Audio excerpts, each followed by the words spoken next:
Student. चलिए समय को बचाते हुए हम अपने टॉपिक पर आ जाते हैं, बातें बाद में करेंगे।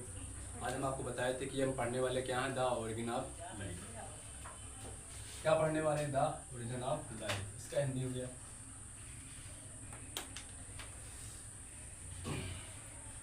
हम क्या पढ़ने वाले भाई? जीवन की उत्पत्ति। जीवन की उत्पत्ति।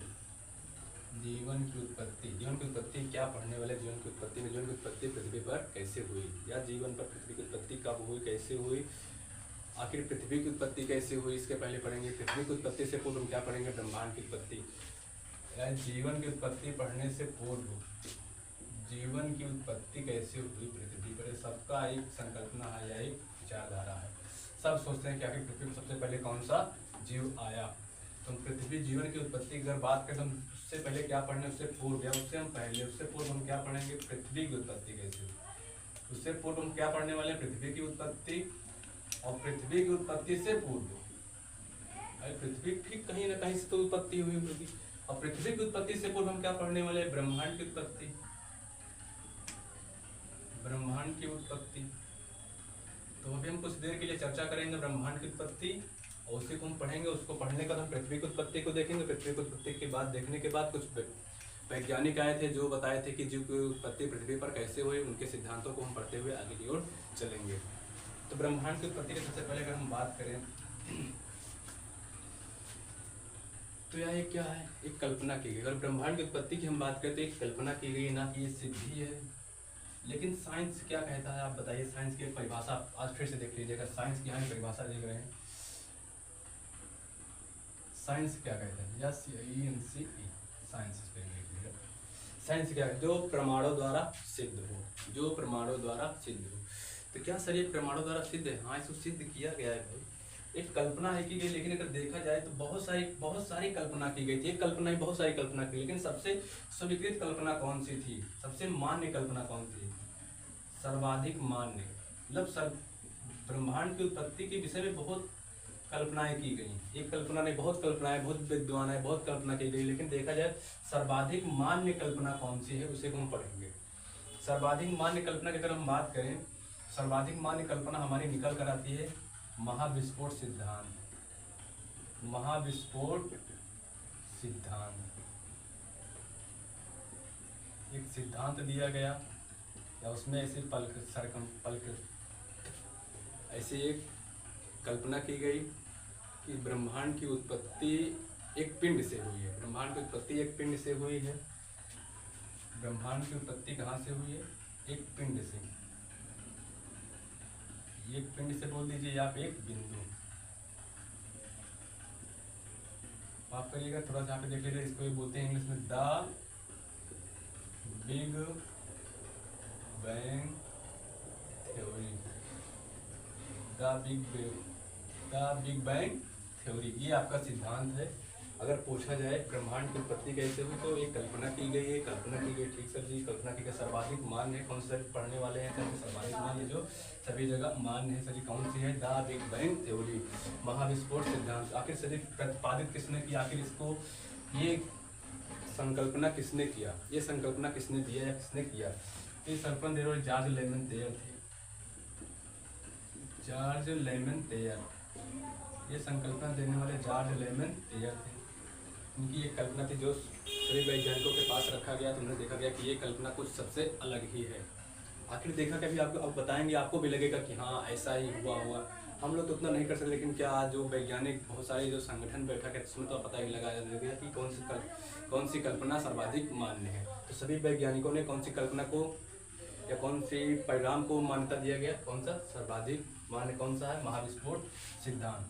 हम देखने वाले हैं क्या था? संपूर्ण ब्रह्मांड। क्या बात करें? एक पिंड था या एक बिंदु था? ठीक, मतलब बात किया जा रहा है कि एक बिंदु था। सबसे पहले क्या था? एक बिंदु था। क्या सबसे पहले जो एक बिंदु था, तो क्या वो बिंदु कहाँ था? ये भी बात आएगी। अगर हम बात करें, एक हम समझाना चाहते हैं, देखिए तो समझिएगा। मान लो ये थोड़ा सा डबल क्या हो गया, तो मतलब ये एक स्पेस होगा स्पेस तो हुआ होगा ना। जो बिंदु अगर हुआ कहीं पर तो किसी न किसी स्पेस में हुआ होगा। ठीक, ध्यान समझिएगा। क्या वो कल्पना की गई थी? जो एक बिंदु है, वो बिंदु कहाँ एक ना एक स्पेस में ही होगा। तो मान लो बिंदु तो बीच में ही क्या आपको बना रहे हो, बीच में ही बना दे रहे आपको समझाने के लिए। महाविस्फोट का सिद्धांत देखिएगा क्या था, एक पिंड था या एक बिंदु। ब्रह्मांड की उत्पत्ति का सिद्धांत अगर देखा जाए कहाँ से हुई थी, एक पिंड से। क्या कहाँ से हुई थी, ब्रह्मांड की उत्पत्ति कहाँ से हुई थी, एक पिंड से। सही, ठीक। कहाँ से हुई, एक पिंड से या एक बिंदु से, ठीक, एक बिंदु से। ब्रह्मांड की उत्पत्ति कहाँ से हुई, बिंदु से। सर जी उस बिंदु को आखिर हम किस नाम से जानते हैं, उसका एक नाम रखा गया सिंगुलैरिटी। सिंगुलैरिटी सर जी, फिर इसका भी नाम सिंगुलैरिटी हुआ, ठीक, समझे, सिंगुलैरिटी हो गया सही, ठीक। इसकी एक खास बात क्या है, इसके अंदर क्या था, गुरुत्वाकर्षण बल। गुरुत्वाकर्षण बल, गुरुत्वाकर्षण बल दिख रहा है, न्यूटन मिटा दे रहे हैं थोड़ा सा।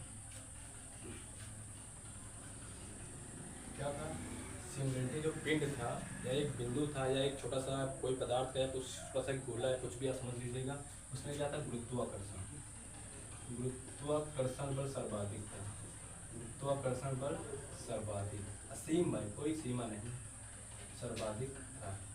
अगर इसके अंदर गुरुत्वाकर्षण बल होगा तो क्या होगा, जो इसके मतलब छोटे छोटे कण होंगे या कुछ पदार्थ है, कुछ भी, और एनीथिंग कुछ भी समझ लीजिए, धूल कण कुछ भी होंगे इसके बगल में, तो क्या इसे चिपक जाएंगे या फिर सट जाएंगे, ये अपनी ओर आकर्षित कर लेगा। गुरुत्वाकर्षण बल का क्या है, ये सबको क्या करेगा, अपनी ओर आकर्षित करेगा। क्या करेगा भाई, आकर्षित करेगा, ठीक। सर जी एक पिंड है, इसके बगल में बहुत छोटे छोटे से कण हैं। सिर्फ एक चुंबक को देख लीजिएगा, चुंबक जो बड़ा वो चुंबक होगा वो छोटे चुंबकों को क्या करेगा, अपनी ओर आकर्षित करेगा।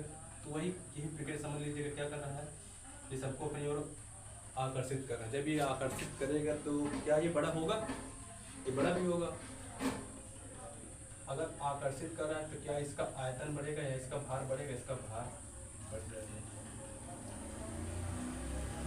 इसका घनत्व तो बढ़ेगा, यही बात है, बड़ा घनत्व बड़ा सही, ठीक। क्या अगर इसका घनत्व बढ़ता जाएगा, शरीर बढ़ेगा तो क्या इसका जो मतलब कि सर्वाधिक मान तो गुरुत्वाकर्षण बल है।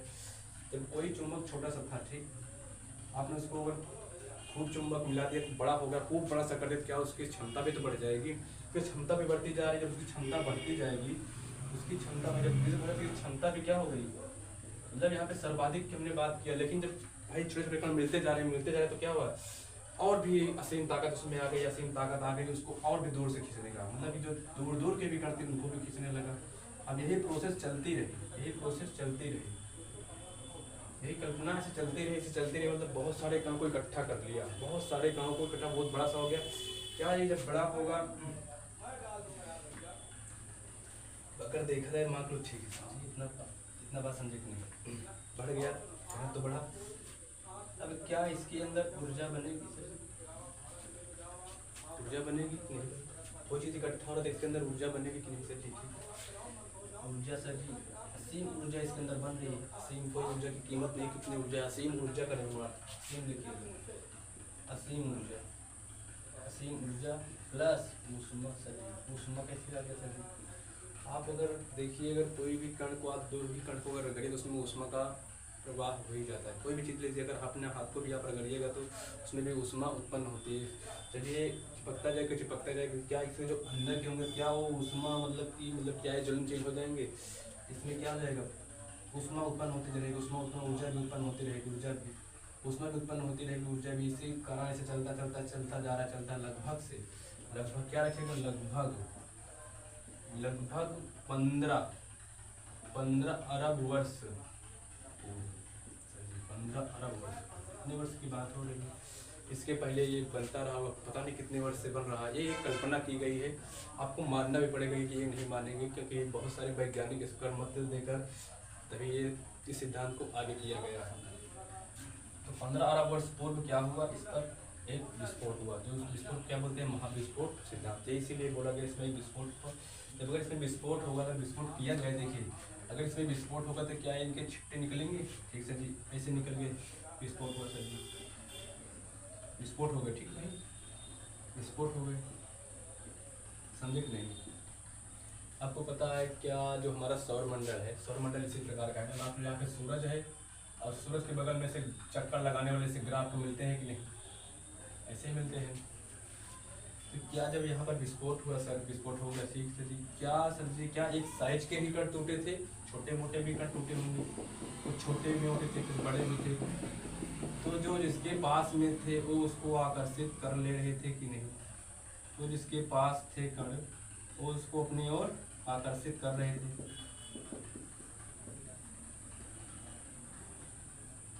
ऐसे बहुत सारे सफल कण क्या क्या कर रहे हैं, वो जो भी कण है छोटे कण उसको एक दूसरे को अपनी ओर आकर्षित कर रहे हैं, जो बड़े भी हैं इससे कि अगर इसकी क्षमता ज़्यादा है इसको भी खींच ले जाएगा, खींच ले जाएगा। ऐसे होता जा रहा है, फिर से विस्फोट हो रहा है, इसमें विस्फोट होता जा रहा है, विस्फोट होता जा रहा है, विस्फोट हो जा रहा है, बढ़ता जा रहा है, बढ़ता जा रहा है। तो इसी कंडीशन से क्या हुआ, ब्रह्मांड की उत्पत्ति हुई। एक समय ऐसा आ गया होगा कि एक बड़ा सा होगा और उसके छोटे छोटे ग्रह बन गए, इसका निर्माण हो गया, ब्रह्मांड की उत्पत्ति हुई, बताया ठीक, ब्रह्मांड की उत्पत्ति हुई, ब्रह्मांड की उत्पत्ति हो गई, ठीक, तो समझे कि नहीं। अगर हम डीप में अगर जाना चाहेंगे तो हमें इसका एक अलग से एक चैप्टर होता है कॉस्मोलॉजी, ब्रह्मांड का अध्ययन करना कॉस्मोलॉजी कहलाएगा, तो हम उसमें वहाँ पर पढ़ सकते हैं कॉस्मोलॉजी में। बाकी हम बायोलॉजी में थोड़ा सा ही बताने का प्रयास करेंगे, जो बुक में दिया गया कॉस्मोलॉजी, उसमें जब आप पढ़ोगे तो आपको बहुत डीप में समझाया जाएगा कैसे उत्पत्ति हुई, कैसे पृथ्वी, इसके बाद कौन से प्रोसेस, निहारिका, आकाशगंगा, ये कैसे बनी, गैलेक्सी आपको देखने को मिलता है, ये कैसे बनी, ये सब आपको बताया जाएगा। सबसे पहले किसका निर्माण, टाइम का निर्माण कब हुआ, स्थान का निर्माण कब हुआ, ये सब वहाँ पे बताया जाएगा। तो ब्रह्मांड की उत्पत्ति, ब्रह्मांड की उत्पत्ति के बाद ब्रह्मांड की उत्पत्ति,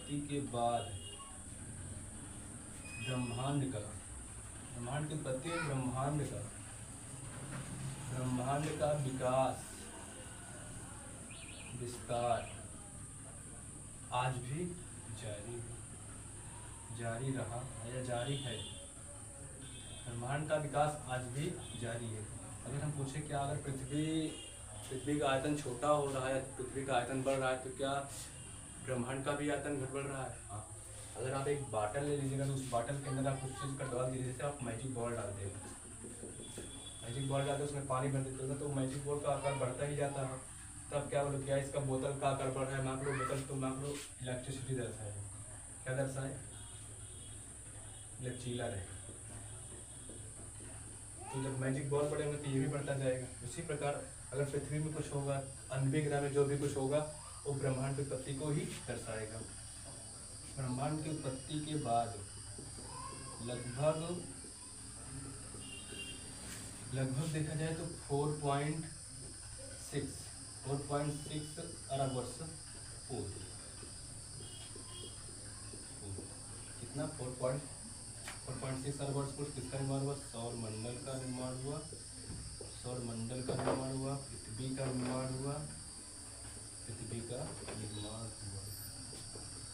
तो आपसे पूछा जाए सौर मंडल का जब निर्माण हुआ तो तभी पृथ्वी का निर्माण भी हो गया, पृथ्वी का निर्माण हो गया। अब पृथ्वी का जब निर्माण हो गया तो अगर देखा जाए तो पृथ्वी जीवन के क्या बन गई, अनुकूल बन गई। पृथ्वी धीरे धीरे समय के पश्चात, समय के बदलते क्रम को, समय के पश्चात पृथ्वी क्या हुई, जीवन के अनुकूल बनी, जीव के अनुकूल में जीवन के अनुकूल हुई, और पृथ्वी पर जीवों का उत्पन्न हुआ, पृथ्वी पर जीव उत्पन्न हुए। अब जीव उत्पन्न होने से पहले भी क्या उत्पन्न हुआ होगा, वायु उत्पन्न हुई होगी, गैसें उत्पन्न हुई होगी, जल भी उत्पन्न हुआ, मृदा भी उत्पन्न हुआ होगा। उसको हम कॉस्मोलॉजी में ही पढ़ेंगे या भूगोल में पढ़ेंगे। पृथ्वी जीवन ये समझेगा आप, पृथ्वी की उत्पत्ति तो आपने बताया कैसे हुई, ठीक, ये समझे पृथ्वी की उत्पत्ति हो गई। पृथ्वी पर जीव की उत्पत्ति कैसे हुई ये देखा जाएगा। उस पर भी सिद्धांत दिए गए हैं कि इस प्रकार से हो सके, जैसे कि हम लोग देखते हैं कि अगर कोई सा एक तालाब है, वहाँ पर अगर देखें मच्छर अपने आप उत्पन्न हो जाते हैं, मच्छर वहीं पे, मतलब कि मच्छर की उत्पत्ति कैसे होती है, कहते हैं ना गंदगी से उत्पत्ति होती है। इसका मतलब गंदगी का मतलब क्या है, सभी वो अपने आप ही मतलब पैदा हो जा रहे हैं, एक हम कहने वाले। तो यहाँ पर हमें देखना है पृथ्वी जीवन की उत्पत्ति किससे हुई, क्या वो स्वतः उत्पन्न हो जा रहे थे या किसी जीव पर ही डिपेंड थे, जैसे कि हम लोग से ही जीव का उत्पन्न होता है, मानव से मानव का, तो क्या मच्छर से मच्छर का ही उत्पन्न होता है या कि गंदगी से होता है। इसी सिद्धांत को हम आगे की ओर देखेंगे। पृथ्वी जीवन के अनुकूल बनी। अगर देखा जाए सौरमंडल का एक मात्र ऐसा ग्रह है जहाँ पर जीवन संभव है, ये भी लिख लीजिएगा। सौरमंडल का एक ऐसा मात्र ग्रह है जहाँ पर पृथ्वी, सौरमंडल का ऐसा एक मात्र ग्रह जहाँ पर जीवन संभव, उसको क्या बोलेंगे, पृथ्वी। तो पृथ्वी के बारे में पढ़ने वाले हैं। तो पृथ्वी पृथ्वी को हम साइड में कर देते हैं, आप देखेंगे जीवन की उत्पत्ति कैसे हुई, कितने सिद्धांत दिए गए। हम सिद्धांत को पढ़ने वाले हैं, इसको आप लिख लीजिएगा। अगर हम पृथ्वी सिद्धांत की हम बात करें, सबसे पहले कौन सा सिद्धांत आया? अगर जीवन की उत्पत्ति में सबसे पहले कौन सा सिद्धांत आया, किसने सिद्धांत दिया, ये भी मायने रखते थे। सबसे पहले कौन सा सिद्धांत आया था? स्वतः जननवाद। पहला कौन सा आया था? स्वतः जननवाद। दूसरा कौन सा आया था सर जी? जीव जननवाद। तीसरा सर जी स्वतः जननवाद। कोई आया स्वतः जननवाद के बारे में बताया, कोई आया जीव जननवाद के बारे में बताया, कोई आ रहा बोल रहा है ब्रह्मांडवाद, ब्रह्मांड को फिर से उठा लिया ब्रह्मांडवाद। अब कोई और वैज्ञानिक आ रहे हैं, बोल रहे हैं पदार्थवाद। अगर देखा जाए तो आखिर इन चारों में से सर्वाधिक मान्य कौन है, जो माना जाता है? एक सिद्धांत दिया गया, सिद्धांत को आपको मानना पड़ेगा। देखा जाए तो सर्वाधिक सिद्धांत कौन सिद्धांत सर्वाधिक मान्य था? सर्वाधिक सिद्धांत को मानने का देखिए ये तो पदार्थवाद या रासायनिक रिएक्शन, रासायनिक संश्लेषण पदार्थ मतलब किसमें पढ़ते हैं? रसायन में ही पढ़ते हैं। तो सबसे सर्वाधिक मान कौन था? पदार्थवाद। जब हम स्वतः जननवाद को पढ़ेंगे, ठीक अच्छे से पढ़ेंगे, कौन वैज्ञानिक थे, कौन था, क्या इस पर प्रयोग किया गया था, क्या प्रयोग नहीं किया था, फिर पढ़ने वाले जीव जननवाद के बारे में, फिर पढ़ेंगे ब्रह्मांडवाद के बारे में, फिर पढ़ेंगे पदार्थवाद के बारे में। और ये हम पढ़ने वाले हैं अगले वीडियो में।